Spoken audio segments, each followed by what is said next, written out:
ជនការពីរដ្ឋាឃ្លាតឆ្ងាយគ្រួសារការពីទឹកដីបុព្វបុរសដាក់ទុនជីវិតស្រវាចំណេះដើម្បីមានតុងប្រទេសសងគុណដល់ដូនតាយើង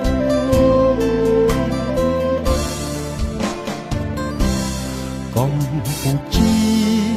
ខ្ញុំសូមសច្ចាស្មោះស្ម័គ្រនឹងការពារអ្នកបូជាជីវិតជូនទឹកដីនេះពុកម៉ែប្រពន្ធបងប្អូននៅផ្ទះបន់ស្រន់បួងសួងសំពះឲ្យឈ្នះជនដែលឆ្លៀនពៀនកម្ពុជាជាទីស្នេហា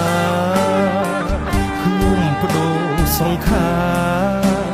ររួមការពារអ្នកបងប្អូនញាតិហើយសូមរស់ដោយស្ងប់ពួកខ្ញុំកងទ័ពសូមស្បត់ស្បែកសច្ចា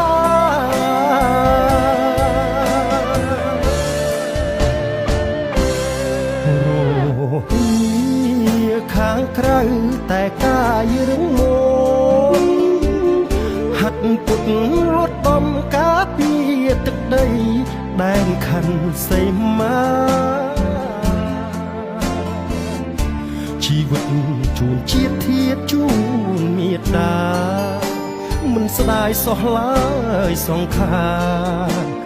បានការពារជាតិយើង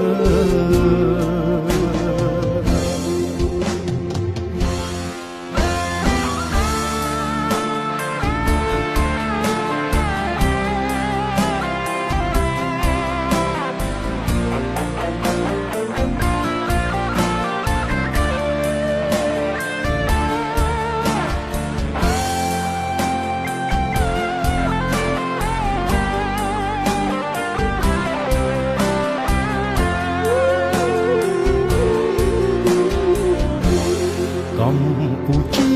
ជាទីស្នេហា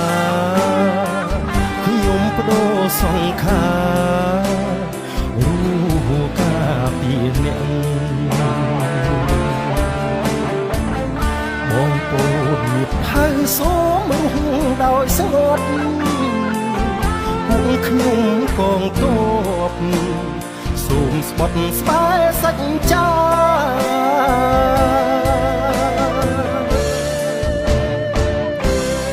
រងងារខាងក្រៅតែកាយរឹងមាំហាត់ពុតលត់បំការពារទឹកដីដែនខណ្ឌសីមាជីវិតជូនជាតិធាតុជូនមេត្តាមិនស្ដាយសោះឡើយសង្ខារបានការពារជាតិយើ